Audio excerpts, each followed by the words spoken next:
जो छठा क्वेश्चन है वो बिंदु पद से आएगा। ठीक, अब मैं आपको बताऊं, सुनिए। क्या है कि कई बार क्या होता है कि भाई बिंदु पद क्या है, तो मैं आपको बिंदु पद के बारे में बताता हूँ। बिंदु पद कुछ नहीं है। जैसे आप लोगों ने कई बार क्या होगा कि गाय भैंस तो देखी होंगी, तो यदि आप किसी गाय को खूंटे से बांध दें और गाय को गुस्सा आ रहा है कि भाई इस खूंटे को तो मुझे फाड़ करके फेंक देना है, और वो गाय यूं चक्कर काट रही है ऐसे करके।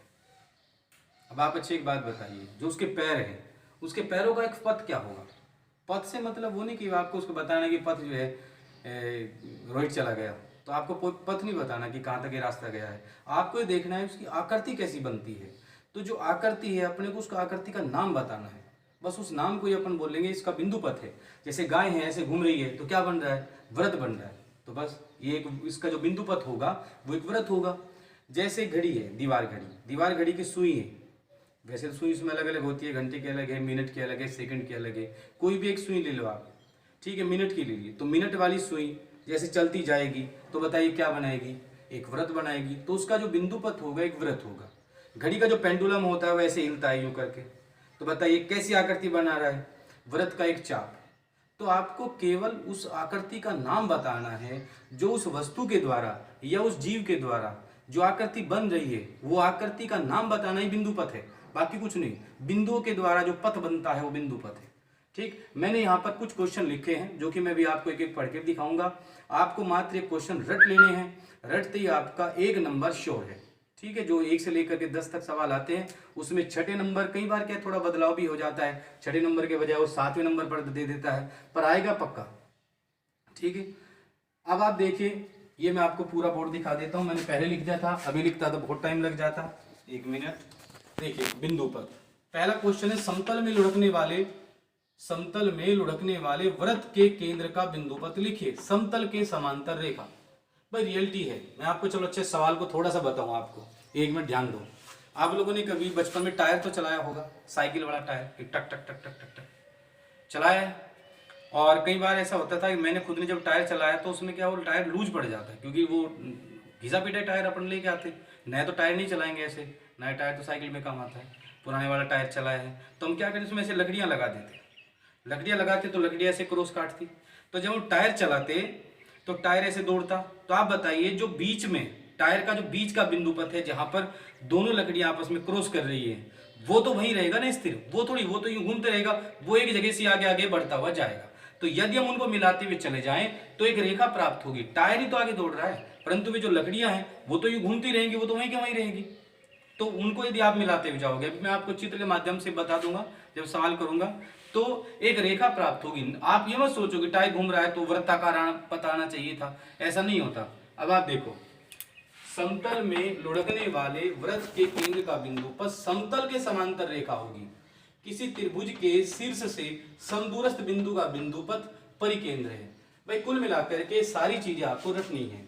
यदि आप ये 10 क्वेश्चन मेरे रट लेते हो तो 99% चांस है कि आपको इनमें से एक सवाल जरूर मिल जाएगा, मुझे पूर्ण विश्वास है कुछ नहीं, सिर्फ याद रखना है इनको। वृत्त का केंद्र वृत्त के किस भाग में स्थित होता है? अभ्यंतर। भाई अंदर होता है, अंदर को हम अभ्यंतर बोलते हैं। बाहर होगा तो बहिर्भाग बोलेंगे, ठीक है, और बाउंड्री पर होगा तो परिधि बोलेंगे। 3 पार्ट में होता है, अभ्यंतर, बहिर्भाग और परिधि। तो वृत्त का केंद्र वृत्त के किस भाग में स्थित होता है? अभ्यंतर में। त्रिभुज का गुरुत्व केंद्र होता है त्रिभुज की माध्यिकाओं का संगामी बिंदु। घड़ी के पेंडुलम जो भी बोल रहा था मैं, घड़ी के पेंडुलम के सिरे का बिंदु पथ लिखिए। वृत्त का एक चाप, एक घड़ी में सेकंड की सुई के सिरे का बिंदु पथ लिखिए। बिंदु पथ एक व्रत होगा। यहाँ जाइए, वह त्रिभुज जिसके लंब केंद्र, अंतः केंद्र, परिकेंद्र संपाती हो, वह कैसा त्रिभुज होता है? समबाहु त्रिभुज। अच्छा, यहाँ पर मैं एक चीज और आपको बताना चाहूंगा। लंबवत भुजाएं जहां आपस में काटती हैं तो उसके संगमन बिंदु को अपन लंब केंद्र बोलते हैं, ठीक है, और जहां माध्यिकाएं काटती हैं उसको हम संगामी बिंदु बोलते हैं, ठीक है।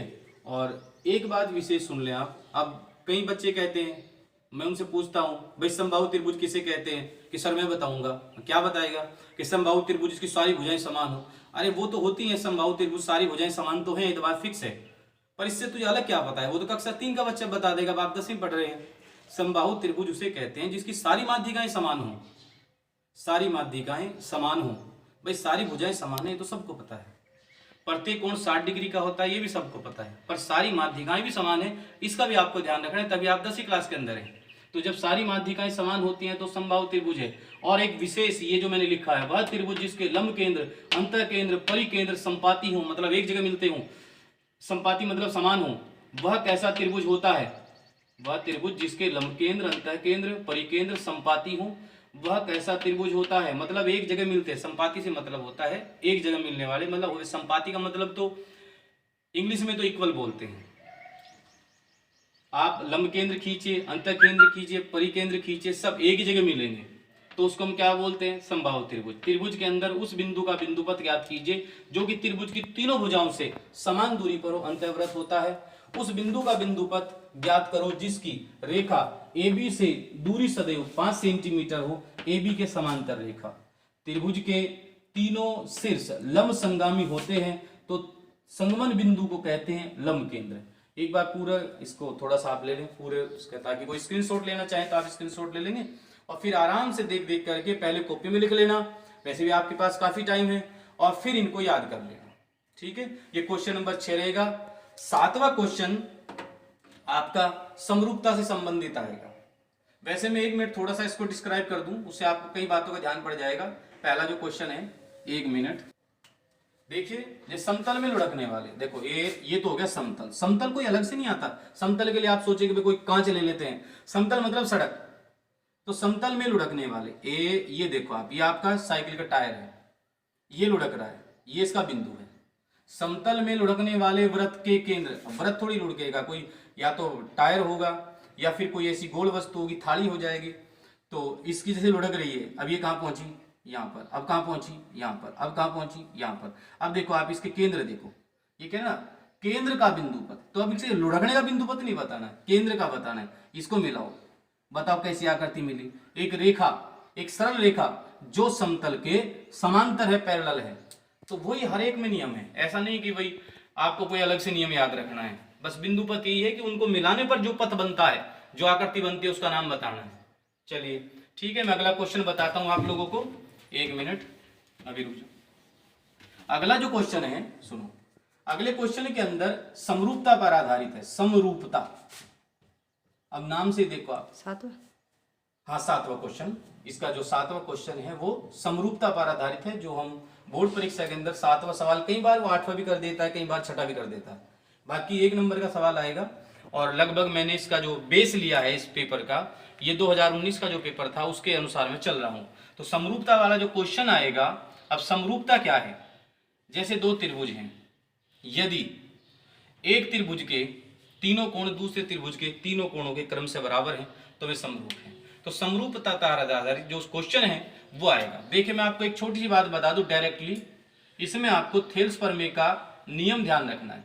जैसे मैं यहां लिख दूं ABC और यहां पर लिख दूं मैं DE, तो आपको बस छोटी सी एक ही बात ध्यान रखनी है, एक सूत्र जो कि थेल्स ने दिया था, थेल्स प्रमेय पर आधारित है। ध्यान एक ही बात का रखना है, इसके अंदर ये दोनों रेखाएं पैरेलल होनी चाहिए, समांतर होनी चाहिए। DE समांतर BC, यदि ये पैरेलल है तभी आप ये सूत्र लगाएंगे। सूत्र क्या है? AD मतलब ये AD अपॉन DB बराबर AE अपॉन EC। अच्छा, इसको लिखने के कई तरीके हैं, रुक मैं इसको थोड़ा सा बड़ा कर देता हूं ताकि थोड़ा आपको स्पष्ट दिखाई दे। 1 मिनट, ये देखो आप ABC और यहां पे लिख दिया मैंने D। अब आप इसको कई तरीके से लिख सकते हैं। एक तो ये तरीका है कि AD अपॉन DB बराबर AE अपॉन EC। आप पूरी भुजा भी लिख सकते हैं, आप पूरी भुजा ले सकते हैं। पूरी भुजा का नाम क्या है? AB। पूरी भुजा ले ली, बटे में आपने ऊपर वाली भुजा ले ली AD। सेम टू सेम ऐसे इधर करना है, फिर आप इधर पे बदलाव नहीं कर सकते। अब इधर का आप इसके हिसाब से चलोगे, क्या लिखोगे? AC upon AE। तो इसी पर आधारित एक क्वेश्चन आता है जो कि मैं अभी क्वेश्चन लिख देता हूं, ठीक है, और उसके बाद फिर मैं आपको ये सवाल बताऊंगा। ठीक, 1 मिनट के लिए रोक देना। ठीक, देखिए त्रिभुज ABC की भुजाएं, त्रिभुज ABC की भुजाएं AB व AC पर क्रम से D व E बिंदु इस प्रकार है कि DE समांतर BC हो तो ए डी बराबर एक्स, डी बी बराबर एक्स माइनस 2, ए ई बराबर एक्स प्लस 2, ई सी बराबर एक्स माइनस 1 हो तो एक्स का मान ज्ञात कीजिए, एक्स का मान ज्ञात करो। इस बार इस टाइप के क्वेश्चन आने के पूरे चांस हैं, पिछली बार थोड़ा सा लगाया था। ठीक है, तो मैं आपको पहले तो चित्र बना के दिखा देता हूँ। देखिए आप यहाँ से देखिए, 1 मिनट, ए बी सी और डी। क्या है कि इसने खुद ने लिखा है कि डी समांतर बी सी, और देखो मान दिए ए डी का मान एक्स, ये मैंने यहाँ लिख दिया एक्स, डी बी का मान एक्स माइनस 2, ये लिख दिया मैंने एक्स माइनस 2, ए का मान एक्स प्लस 2, ये लिख दिया मैंने एक्स प्लस 2, फिर ई सी का मान एक्स माइनस 1, ये लिख दिया मैंने एक्स माइनस 1। अब आप देखिए हल में आप लोगों को क्या करना है, थेल्स प्रमेय से, एक सेकंड, पहले तो आपको ये लिखना है कि ये समांतर रेखाएं हैं, डी ई पैरेलल है बी सी के, इसलिए थेल्स प्रमेय से, थेल्स प्रमेय से। अब थेल्स प्रमेय क्या है, सीधे बटे लिखना है, ए डी बटा डी बी बराबर क्या है, ए ई बटा ई सी। ठीक है, अब आपको ऐसे करना है। अब ए डी का मान बताइए क्या है, ए डी का मान यहाँ पर लिखा हुआ एक्स, लिख दिया एक्स, डी बी का मान कितना है, एक्स माइनस 2, ए ई का मान कितना है, एक्स प्लस 2, ई सी का मान कितना है, एक्स माइनस 1। अब आपको कुछ नहीं करना है, क्रॉस मल्टीप्लाई करनी, वज्र गुणा, वज्र गुणा। तो जैसे आप वज्र गुणा करते हैं तो x इंटू एक्स माइनस 1 बराबर x plus 2 into x minus 2, तो अंदर गुणा करेंगे तो क्या हो जाएगा, एक्स स्क्वायर माइनस एक्स। इधर आप सब जानते हैं ये a plus B into A minus B है, जब आप गुणा करते हैं तो आएगा एक्स स्क्वायर माइनस 4 जब आप गुणा करते हैं। ठीक है, तो एक्स स्क्वायर से एक्स स्क्वायर कट जाएगा, तो क्या लिखेंगे, माइनस एक्स बराबर माइनस 4, माइनस से माइनस कट जाएगा तो x बराबर 4, तो x बराबर 4। इस प्रकार से क्वेश्चन का आंसर आ जाएगा। ठीक है, अब मैं आपको इसी टाइप के 2-3 क्वेश्चन और दे देता हूं, उनका थोड़ा सा आप ध्यान रखेंगे, 1 मिनट के लिए रोक देंगे। ठीक, देखिए त्रिभुज एबीसी की भुजाएं ए बी व ए सी पर क्रम से डी व ई बिंदु इस प्रकार है कि डी समांतर बी सी हो तो, ये 2 क्वेश्चन का आप ध्यान रखेंगे। ए डी का मान 6 सेंटीमीटर, डी बी का मान 9 सेंटीमीटर, ए ई का मान 8 सेंटीमीटर। इसमें आप ऐसा करते हैं, यहाँ पर AC ले लेते हैं, AC का मान ज्ञात करेंगे आप AC के बजाय। अच्छा देखिए, यदि AD अपॉन DB बराबर 4/13, 4/13 से आप कंफ्यूज ना हो, डायरेक्ट भी लिख सकते हैं आप, और AC बराबर 20.4 सेंटीमीटर हो तो EC का मान ज्ञात कीजिए। एक कंडीशन और देख लूँ मैं इसके अंदर कि इन सभी मानों का आप सेंटीमीटर में लिख लें, सेंटीमीटर सेंटीमीटर। ठीक है, तो AC का मान भी आपको सेंटीमीटर में ही ज्ञात करना है। तो ये 2 क्वेश्चन आप ध्यान रखेंगे। ठीक, अगले वीडियो के अंदर मैं आपको क्वेश्चन नंबर, ये 7वां था, 8, 9, 10 तीनों बता दूंगा। ठीक, ध्यान रखेंगे, एंजॉय करें, ध्यान लगा के पढ़ें, बाकी एक्स्ट्रा क्वेश्चन भी कोशिश करें कि हो जाए। कोई प्रॉब्लम हो तो मुझे आप डिस्कशन बोर्ड जो भी होता है उसमें लिख करके आप दें, मैं आपका जवाब जरूर दूंगा। ठीक है, थैंक यू।